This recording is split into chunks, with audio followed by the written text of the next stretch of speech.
Dr. Adrian King was born in St. Gallen, Switzerland, and he has dual nationality. He speaks fluent German. He is an author, an inventor, a manufacturing engineer. He served in the nuclear artillery in Germany. He has top secret clearance.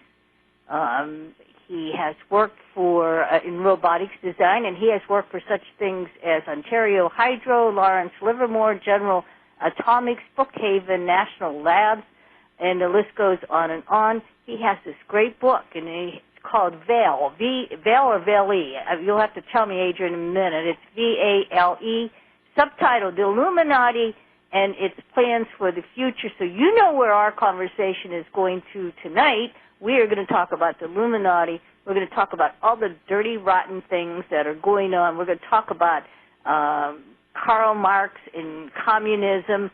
But right now, what I want to do is say, Adrian, Dr. Krieg, welcome to my show. Well, it's a pleasure to be there. Why don't you give us a little more information on yourself? If you have a website, you can give out the website. Sure. Tell us how to get the book. I have actually two sites.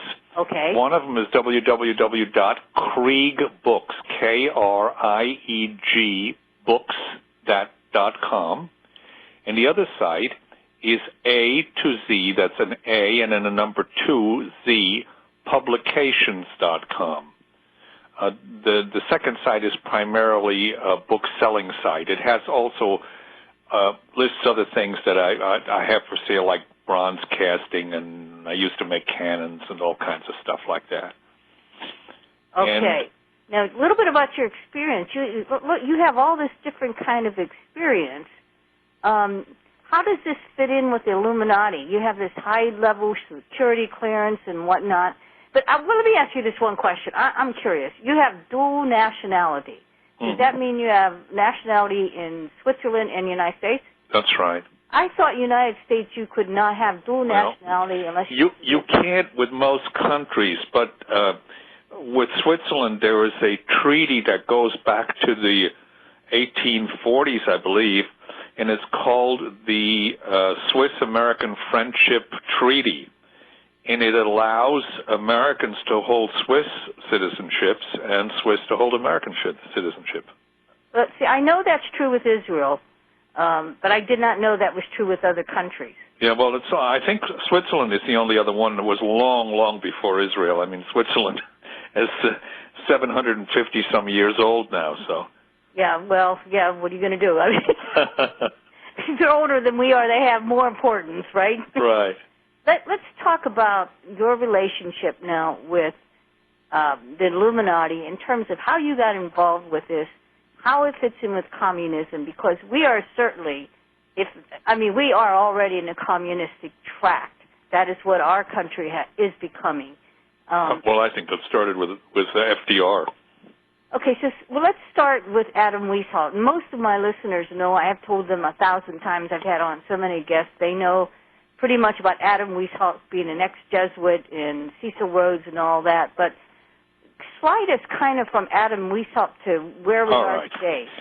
Well, Adam Weishaupt was a Jesuit-educated man who showed extremely good talents. He was a very intelligent man, and at a very young age, due to a papal bull, came to hold the chair of canon law at the University of Ingolstadt.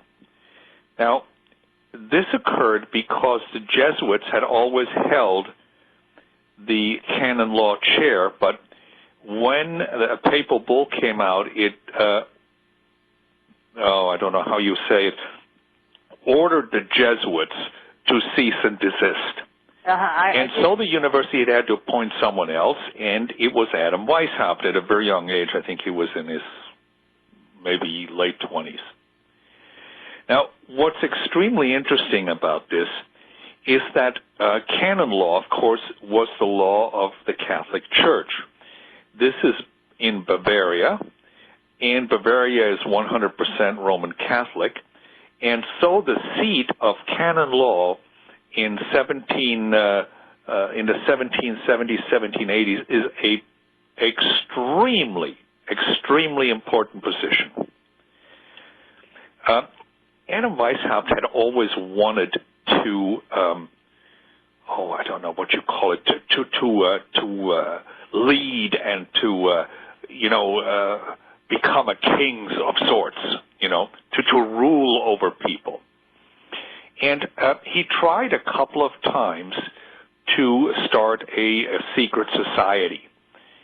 And actually, it proved really rather fruitless in the beginning. And so he joined the Rosicrucians. And, they have a place in America, in San Jose. They're a relatively benign organization. On the surface. Pardon? On the surface. Oh, yes. And after, I think, 6 or 8 months, he decided this wasn't the right way because they were not organized in a structural manner. He joined the Masons. And after a few months, he found that the Masons had a structure that was almost military in nature. You have your lodge with your ruling master, and then you have your Grand Lodge, which might rule a county, and then you have a next lodge, which might rule a state, and the next one to rule the country, and so on and so forth, up the ladder. In other words, a very structured thing. And he felt this was the right way to expand his ideas of Illuminism. He then proceeded to take over one lodge after another. What he did is he would infiltrate the lodge with his people. They would join the lodge. They would then expand and gradually take over the lodge. He, in short order, took over somewhere almost 200 lodges in Germany, and they began to expand into France. Now, this was what you would call the Illuminist takeover of the Masonic lodges of basically 3 countries, Germany, France, and Italy. To be fair to the Masons, we have to understand that Hitler liquidated all Masonic lodges, and most Masons wound up in concentration camps. So they were wiped out. Mm-hmm. And in France, the Illuminists, now this is going back to the 1780s, 1790s, turn of the century, 1800, they organized a French Revolution. The entire political and social movement at that time had joined the Masons. Maupassant, all of these people had joined them. And they brought about this horrible bloodbath in France. It lasted exactly the same amount of years as the American Revolution, 11 years. And the basic difference is that the American Revolution had a purpose, it had a reasonable leadership, and it had a direction. The French Revolution was disorganized mayhem and murder. That's it. Nothing else. As the Illuminists progressed in their movement, and this is what's very important to understand. Illuminism is a parasite. What they do in every instance is they infiltrate another movement, take it over, and then use it as the instrument to attain power. In Germany and France, they did it with the Masonic lodges. In Russia, they did it with Zionism. They infiltrated the Zionist movements around 1900. By 1910 or so, they virtually controlled the entire Zionist movement in Western Europe. And, of course, the people who orchestrated the Russian revolutions were all Zionists, every one of them. And define Zionism for us. Zionism is a socio-political movement. It is not a religion. It is not Judaism. It is a socio-political movement. For instance, in Israel today, my guess would be that probably around 60% are Zionists, and the rest of the people are Jews. Jews have a religious belief. Zionists, for the most part, are either agnostic or atheists.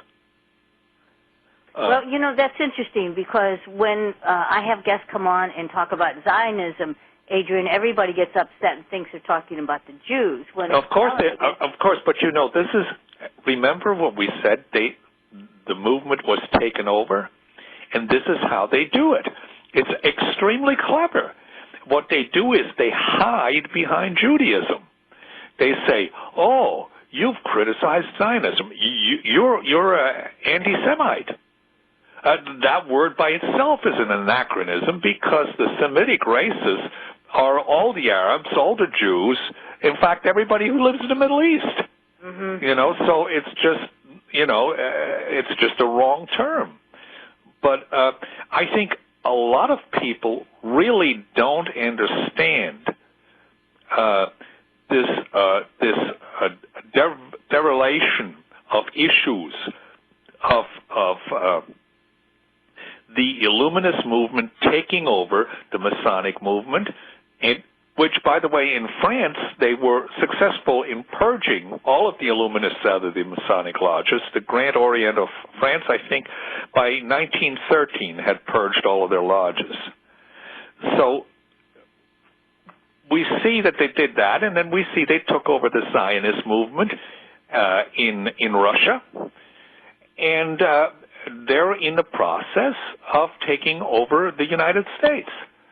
And the question is, will they be successful, or are they already successful? And that is a very, very big question, because today in America, they control banking, lock, stock, and barrel. I mean, I don't think that anybody could disagree with that. They controls through their neocons probably the large percentage of both political parties. They certainly control all political races. Presidential contests in America are a total farce. What else can you say? So, what you're saying then is that we're dealing with is it not an elite group of people who are really running the world? And yes, absolutely. They have pretty much taken over a good majority of the world. I'm not so sure about the UK, but they're working on America right now, and we're all sitting twiddling our thumbs. Well, this is the essential and quintessential problem, is that these people have been extremely clever in hiding their actions and in hiding their actions behind other organizations. In doing so, most people are totally comatose on the issue. Let me give you an example. Who are the Illuminists in America? And it's really quite simple to figure that out and to prove it. There is an organization at Yale University called Bones. Right. It's also referred to as 322, the Order, and the original name when it was incorporated in New Haven, Connecticut, was the Order of Death. Right. Well, we're talking the skull and bones. Exactly. Okay. Now, if you compare the initiation, I guess you call it the initiation of a Illuminist into the Illuminist movement, and then compare that with the same thing for Bones, you find that they're absolutely identical. In other words, the way a person becomes an Illuminist is the identical same way a person becomes a Bonesman. So we know from this that Bones is the American domicile of the Illuminati. And then we can go back and we can say, well, who would be? The Harriman brothers. What do the Harriman brothers own? They own the Harriman Brothers Bank, about $1 billion. What do they control? They control Yale University. Yale University's funds for the university exceed billions of dollars. What else do they control? Well, how about David Rockefeller? He's a bonesman. How about George Bush Sr. and George Bush Jr. and John Kerry and